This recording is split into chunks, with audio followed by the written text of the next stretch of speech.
92.7 big FM पर आप सुन रहे हैं यादों का idiot box with Nilesh Mishra season 4। कहानियां जिनमें आप मिलते हैं खुद से। दोस्तों, मैं आपको सुना रहा हूं अपनी मंडली के सदस्य बसंत राज सिंह की लिखी कहानी सोना और पारस। बदले की भावना अकूत ऊर्जा लिए बहता वो पानी है जिससे चाहो तो रोशनी पैदा करने वाली बिजली बन सकती है और चाहो तो सब कुछ बह के तबाह हो सकता है। अपनी डायरी के पहले पन्ने पे खुद के लिखे इस वाक्य को मैं रोज पढ़ता हूँ। मैं डायरी लिखने में यकीन नहीं रखता क्योंकि डायरी जिंदगी का दस्तावेज बना देती है।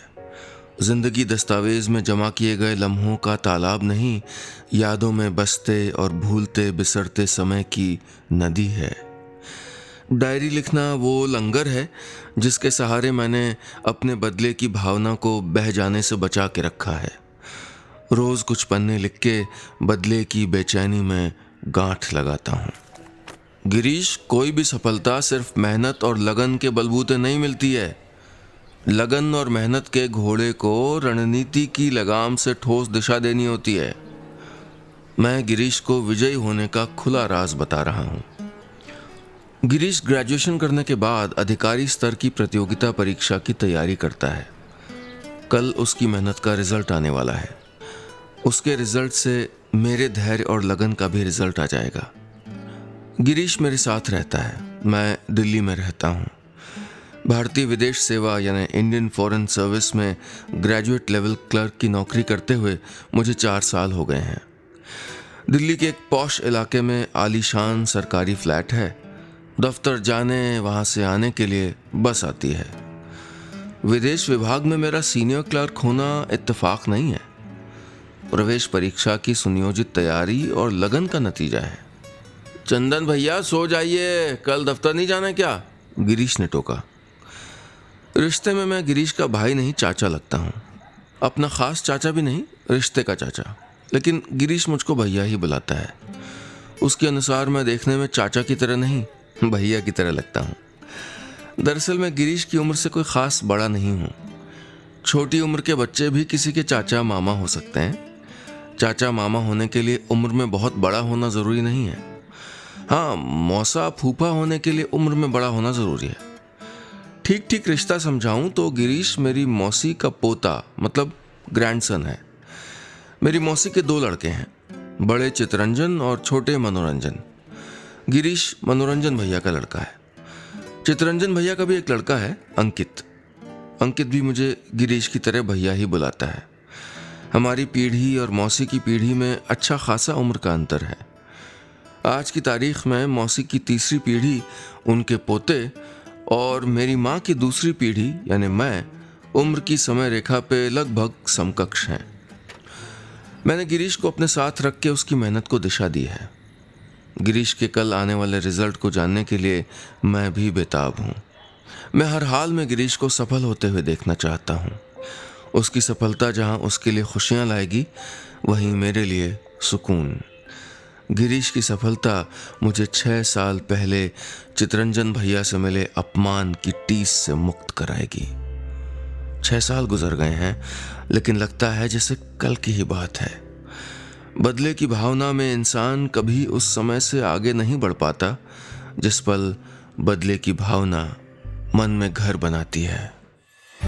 92.7 बिग एफएम पर आप सुन रहे हैं यादों का idiot box with Nilesh Mishra season 4। कहानियां जिनमें आप मिलते हैं खुद से।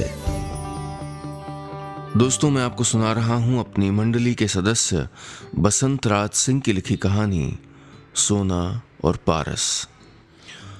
इस कहानी में अब तक आपने सुना, चंदन भारतीय विदेश सेवा में एक वरिष्ठ क्लर्क है। वो दिल्ली में रहता है। चंदन की मौसी का पोता गिरीश भी चंदन के साथ ही रहता है। चंदन अपने अनुभवों और हुनर से गिरीश को प्रतियोगिता परीक्षा की तैयारी में मदद करता है। गिरीश की ऐसी ही किसी परीक्षा का कल रिजल्ट आने वाला है, जिसका गिरीश और चंदन दोनों बेसब्री से इंतजार कर रहे हैं। अब आगे।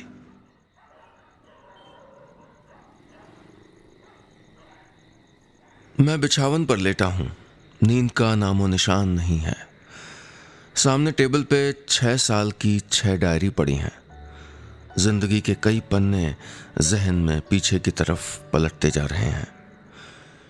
पहली डायरी के पहले पन्ने पे तारीख तो उस दिन की दर्ज है जिस दिन चितरंजन भैया से बदला लेने का ख्याल पहली बार मन में आया था।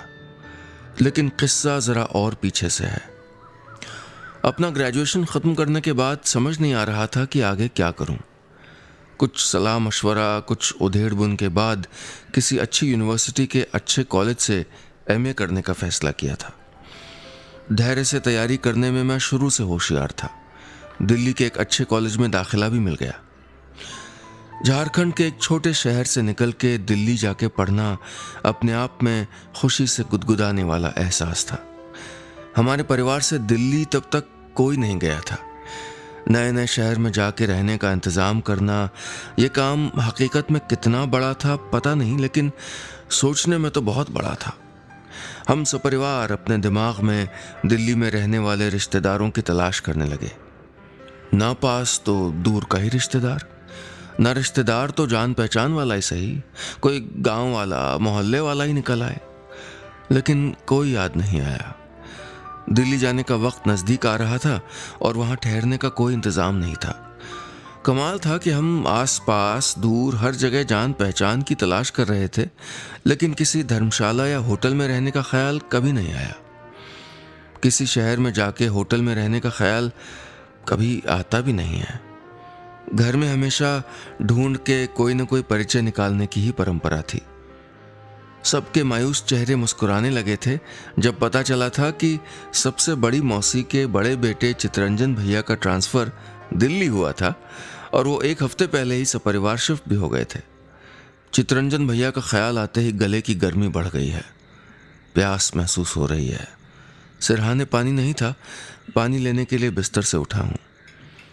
चितरंजन भैया मौसियों, मामाओं और सभी संतानों में सबसे दुलारे थे, बल्कि हैं सबसे ज़्यादा इज्जत पाने वाले हैं। एक वजह तो ये है कि वो सबसे बड़े हैं। उनकी उम्र का पैमाना कभी हमारी उम्र हुआ ही नहीं। मेरी माँ उनसे 9 साल बड़ी हैं, फला मामा उनसे 2 साल छोटे हैं। इस तरह वो भैया हो के भी माँ, मौसी, मामा की श्रेणी में थे, सो सम्मान स्वतः मिल जाता था। दूसरी वजह यह थी कि चितरंजन भैया अपने ख़ानदान के साथ साथ सभी मौसियों, मामाओं के परिवार में भी सबसे पहले सरकारी नौकरी करने वाले थे। चितरंजन भैया की जिस दिन सीआरपीएफ में अफसर की नौकरी नियुक्त हुई थी, उसी दिन से मौसा मौसी की इज्जत पूरे गांव में चौगुनी हो गई थी। तब से चौतरफा हर रिश्तेदारी में सुपुत्र होने का वो जीता जागता प्रमाण थे। जब वो ट्रेनिंग में थे तभी से उनके लिए कितनी शादियों के रिश्ते आने लगे थे। अंततः उनके गांव से 4 गांव दूर एक स्कूल के हेडमास्टर की सुपुत्री से उनका विवाह हो गया। दोनों को एक सुपुत्र है, अंकित।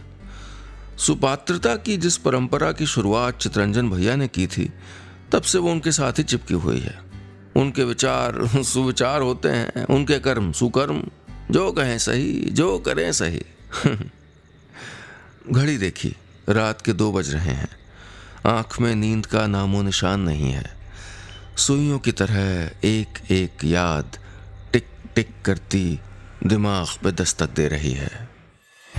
92.7 बिग एफएम पर आप सुन रहे हैं यादों का idiot box with Nilesh Mishra season 4, कहानियां जिनमें आप मिलते हैं खुद से। दोस्तों, मैं आपको सुना रहा हूं अपनी मंडली के सदस्य बसंत राज सिंह की लिखी कहानी सोना और पारस। इस कहानी में अब तक आपने सुना, चंदन दिल्ली में भारतीय विदेश सेवा में एक वरिष्ठ क्लर्क हैं। चंदन के संरक्षण और मार्गदर्शन में उसका भतीजा गिरीश प्रतियोगिता परीक्षा की तैयारी करता है। 6 साल पहले जब चंदन दिल्ली आया था, तब अपने मौसेरे भाई चितरंजन भैया के यहाँ रुका था। चितरंजन भैया अपने गांव के सबसे पहले सरकारी नौकरी पाने वाले व्यक्ति थे, इसलिए उनकी बहुत धाक थी। अब आगे। नींद हमेशा अपनी मर्जी से आती है।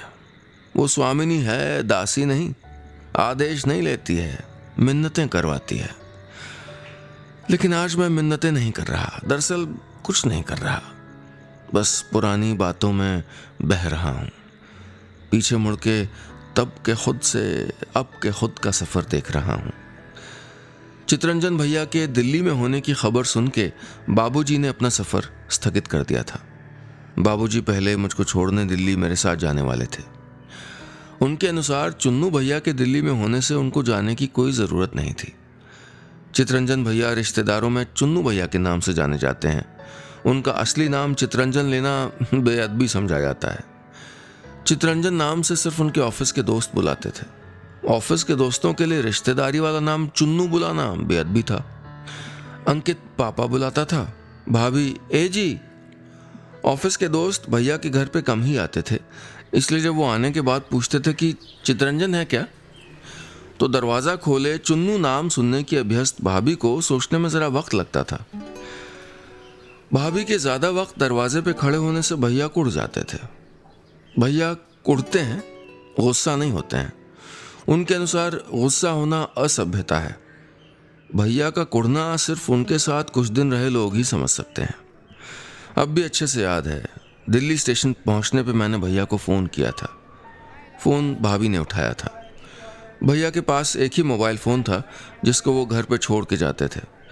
ऐसा करने के पीछे उनकी सोच थी कि आपातकाल में घर वाले उनसे और किसी और से संपर्क कर सकते थे। वो तो कभी भी ऑफिस के फ़ोन से घर पे संपर्क कर ही सकते थे। मेरा दिल्ली आना कोई आपातकाल नहीं था, इसलिए भाभी ने भैया से संपर्क नहीं किया होगा। मैं शाम तक स्टेशन पे बैठा रहा था। नई जगह थी, बड़ा स्टेशन था, इसलिए मैं बोर नहीं हुआ। भूख लगी तो रास्ते के लिए माँ की बनाई हुई पिरिकिया खा लिया था। देर शाम को चुन्नू भैया मुझको लेने स्टेशन पहुंचे थे। वहीं स्टेशन से मेरे सामने ही भैया ने मेरे माँ बाबूजी को फ़ोन किया और बताया कि वो अपना काम छोड़ के मुझको लेने आए हैं। माँ बाबूजी ये जान के बहुत खुश और कृतज्ञ हुए। दरअसल भैया ऑफिस से घर जाके रात को बनने वाली सब्जी खरीदने के बाद मोबाइल फ़ोन लेके मुझको लिवाने आए थे। चीज़ों और घटनाओं को अपने अनुसार बयां करते भैया का ओछापन स्पष्ट होता है, लेकिन भैया इसको व्यावहारिक और ज़माने की ज़रूरत समझते हैं। उनके अनुसार उनकी सोच, उनका आचरण अनुकरणीय है, क्योंकि वो ज़िंदगी में एक कामयाब इंसान है। भैया उन दिनों सीआरपीएफ में 2 स्टार अधिकारी थे। 2 साल से 3 स्टार होने की जुगत में थे, लेकिन सफल नहीं हो पा रहे थे। उस दौरान उनको अखबारों की फिल्म समीक्षा में फिल्मों को मिलने वाले 2 स्टार और 3 स्टार में कोई भेद नहीं लगता था, बल्कि वो कई 2 स्टार फिल्मों को 3 स्टार से अच्छी बताते थे।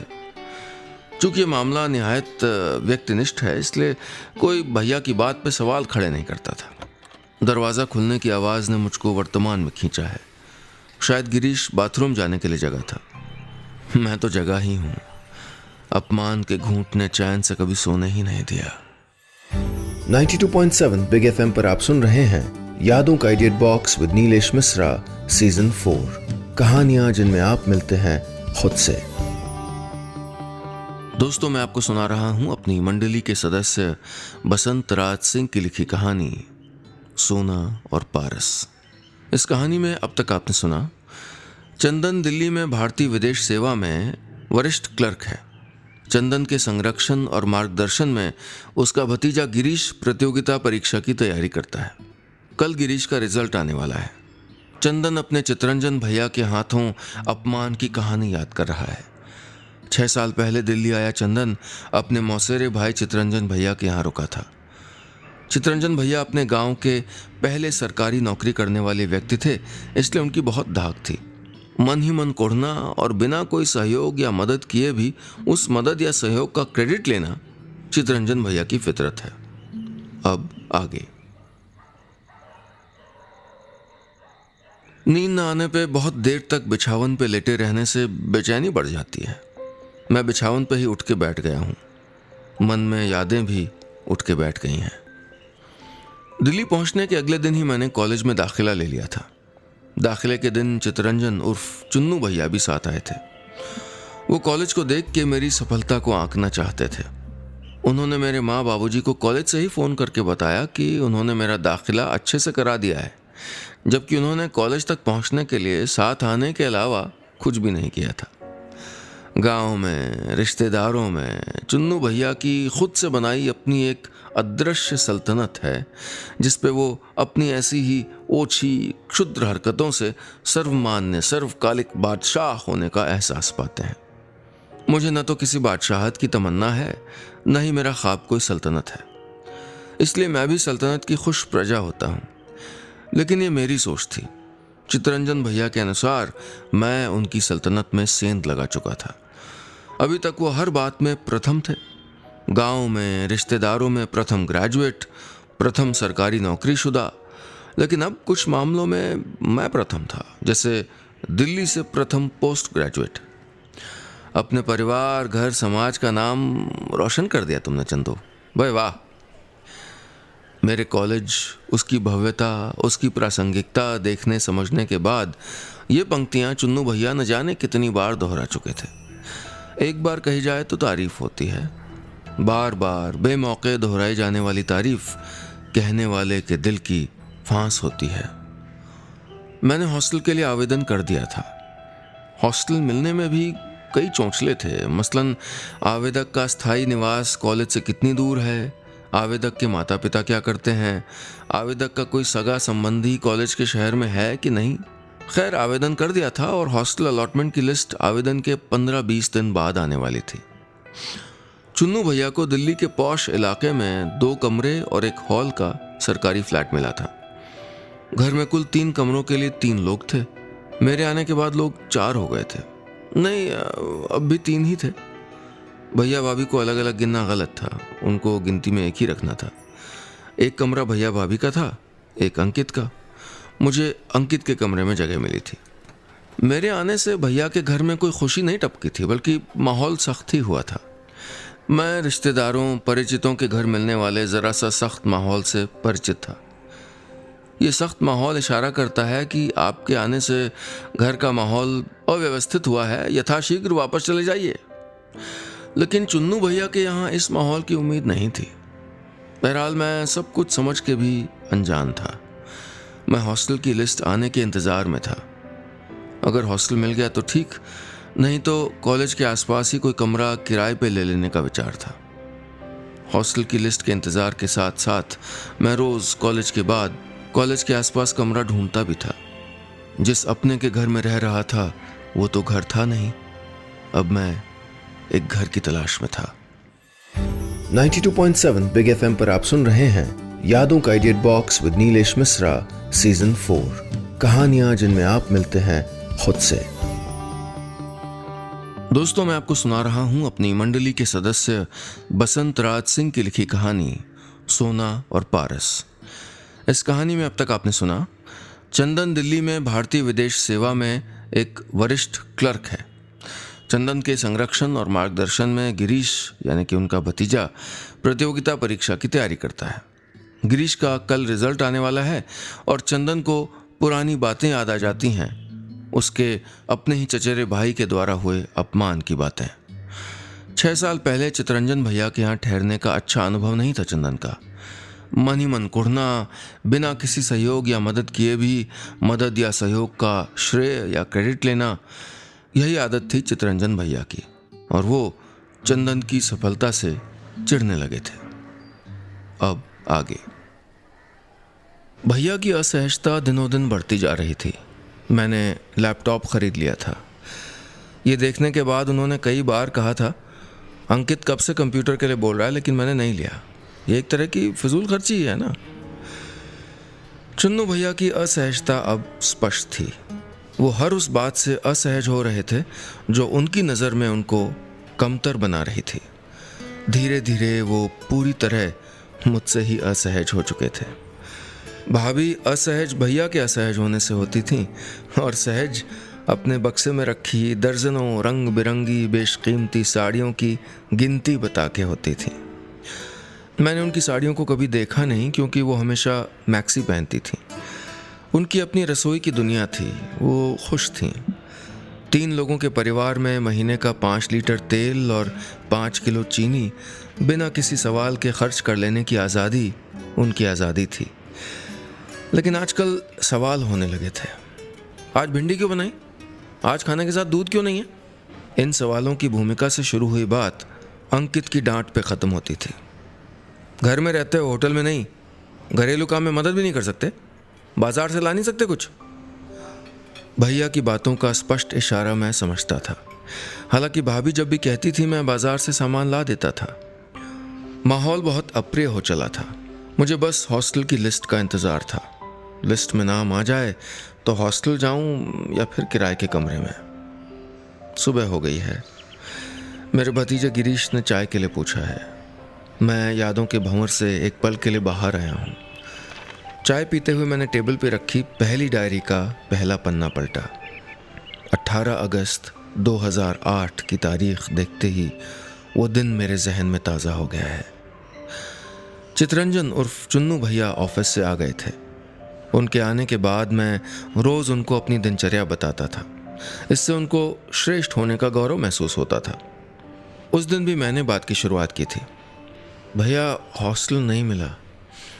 इतना बोल के मैं सांस लेने के लिए रुका ही था कि तभी गुस्से से उनकी सांसें उखड़ गईं। उनके मन में जमा सारा मैला फूट के बाहर आ गया। तुम हॉस्टल जाना ही नहीं चाहते चंदन। दरअसल तुम यहाँ से कहीं नहीं जाना चाहते हो। यहाँ मुफ्त की रोटी जो मिल रही है, मकान का भाड़ा जो नहीं देना पड़ रहा है, दिल्ली के पॉश इलाके में रहने का सुख और कहाँ मिलेगा। हैरानी से फैली मेरी आंखों में उनके हर शब्द से अपमान के कड़वे आंसू घुमड़ते जा रहे थे, जिनको मैंने बहने से संभाले रखा था। भैया ने आगे बोलते हुए कहा था, माँ बाप अनपढ़ गंवार हैं, लेकिन बेटे को अच्छी चालाकी सिखाई है। माँ बाबूजी को गंवार और स्वार्थी बता के भैया ने लक्ष्मण रेखा लांग दी थी। मेरी माँ जो उनकी मौसी थी और कभी उनको गोद में खिलाया था। माँ और मौसी में फर्क नहीं होता। किसी के सम्मानित होने के लिए उनका पढ़ा लिखा होना ज़रूरी शर्त नहीं होती है। अगर ऐसा होता तो अभी अभी मेट्रो शहर में नौकरी करने वाले पढ़े लिखे चितरंजन और चुन्नू भैया मेरी नज़रों से न गिर गया होता है। 92.7 बिग एफएम पर आप सुन रहे हैं यादों का idiot box with Nilesh Mishra season 4। कहानियां जिनमें आप मिलते हैं खुद से। दोस्तों, मैं आपको सुना रहा हूं अपनी मंडली के सदस्य बसंत राज सिंह की लिखी कहानी सोना और पारस। इस कहानी में अब तक आपने सुना, चंदन दिल्ली में भारतीय विदेश सेवा में एक वरिष्ठ क्लर्क है। कल उसके भतीजे गिरीश की प्रतियोगिता परीक्षा का रिजल्ट आने वाला है। यह रिजल्ट उसके लिए इसलिए ज़रूरी है क्योंकि उसको अपने परिवार में हुए अपमान का बदला लेना है इस सफलता के ज़रिए। चंदन को पुरानी बातें याद आती हैं। 6 साल पहले हॉस्टल मिलने के इंतज़ार में अपने चचेरे भाई चितरंजन भैया के यहाँ ठहरे चंदन के अनुभव अच्छे नहीं थे। तब चितरंजन भैया चंदन से कुढ़ गए थे। उन्होंने चंदन को जली कटी सुनाई थी और अपनी बातों से चंदन के माँ बाबूजी का भी अपमान किया था। अब आगे। 18 अगस्त के अपमान की शाम चुन्नू भैया के यहाँ अंतिम शाम थी। अगले ही दिन मैं अपना बैग लेके अपने एक दोस्त के पास फरीदाबाद रहने चला गया था। 1 हफ्ते बाद कॉलेज के पास कमरा मिल गया था। तब तक रोज़ फरीदाबाद से आना जाना होता था। चुन्नू भैया को उनकी भाषा में जवाब देने की मन में ठान ली थी। उनके प्रतिष्ठा के आवरण को बेआबरू करना था। इस भावना ने एक ठोस मकसद भी दे दिया था। कॉलेज करते हुए मैंने सरकारी नौकरी की तैयारी शुरू कर दी थी। आज विदेश सेवा में ग्रेजुएट लेवल सीनियर क्लर्क हूँ। उस दिन की बात को करीब 6 साल हो गए हैं। मैं कभी दोबारा चुन्नू भैया के यहाँ नहीं गया। मेरे नौकरी मिलने की खबर उनको आपस के कॉमन रिश्तेदारों से मिल चुकी थी, लेकिन मेरी ये सफलता उनके लिए दूर से मारा गया एक हथौड़ा था जिससे उनको दर्द मामूली हुआ था। मैं उनकी मौसी का लड़का था। मौसियों का पूरा पारिवारिक कुनबा अलग होता है। मेरी सफलता ने चुन्नू भैया के घर और ख़ानदान के सीधे रिश्तेदारों में कोई असर नहीं डाला था। उन लोगों पे उनकी खोखली प्रतिष्ठा की सल्तनत अभी भी कायम थी। भैया 8 बज गए, लैपटॉप ऑन करूं?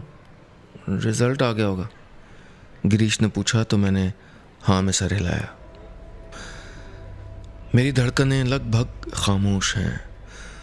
रिजल्ट आ जाने की खुशी में जब गिरीश बिछावन से उछल के मेरे गले लगा तो मेरा दिल भी बल्लियों उछल के मेरे गले तक आ गया है। गिरीश झारखंड पुलिस में डीएसपी हो चुका है।